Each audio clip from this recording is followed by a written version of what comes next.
অনির্বাণের বাড়ি গিয়ে কি বলল সূর্যের দাদা বৌদি? রায় কি পারবে অনির্বাণের প্রতি দুর্বলতা স্রোতের কাছে লুকোতে?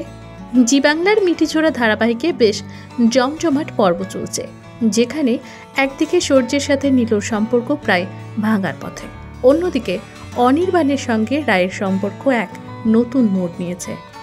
অনির্বাণের সঙ্গে রায়কে দেখে সূর্য তার বাড়িতে সবাইকে জানিয়ে দিয়েছে যে রায় হয়তো অনির্বাণের সঙ্গে নিজের জীবন শুরু করবে। অন্যদিকে রায় ও অনির্বাণ তাদের সম্পর্কে অনেকটা এগিয়ে গিয়েছে। সেই সমস্ত শুনে সূর্যের দাদা বৌদি অনির্বাণের বাড়ি গেছে রায়ের সম্পর্কে নানান মত বিভেদ করতে।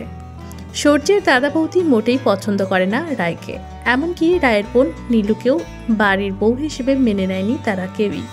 এবার অনির্বাণের মনে রায়কে নিয়ে সন্দেহ ঢোকানোর জন্যই অনির্বাণের বাড়িতে গেছে সূর্যের দাদা এবং বৌদি।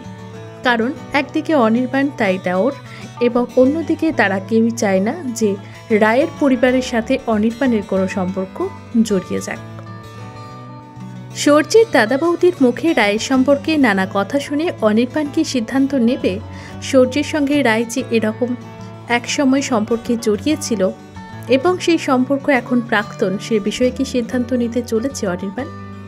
রায়ের ছোট বোন স্রোতও বেশ বুঝতে পেরেছে অনির্বাণের সাথে তার দিদির সম্পর্ক এক নতুন দিশা নিয়েছে, কিন্তু যখনই রায়ের বোন তাকে জিজ্ঞেস করে অনির্বাণের কথা, তখনই রায় অনির্বাণের প্রতি দুর্বলতা লুকিয়ে যায় স্রোতের কাছে। রায় তার পরিবারের কাছে লুকোলেও নিজের কাছে অনির্বাণের প্রতি আবেগপ্রবণ হয়ে যাওয়ার কথা কি লুকোতে পারবে?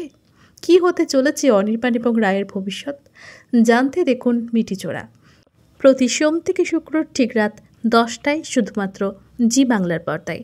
পাশাপাশি টলি রিপোর্টার চ্যানেলটিকেও সাবস্ক্রাইব করে আমাদের পাশে থাকতেও ভুলবেন না।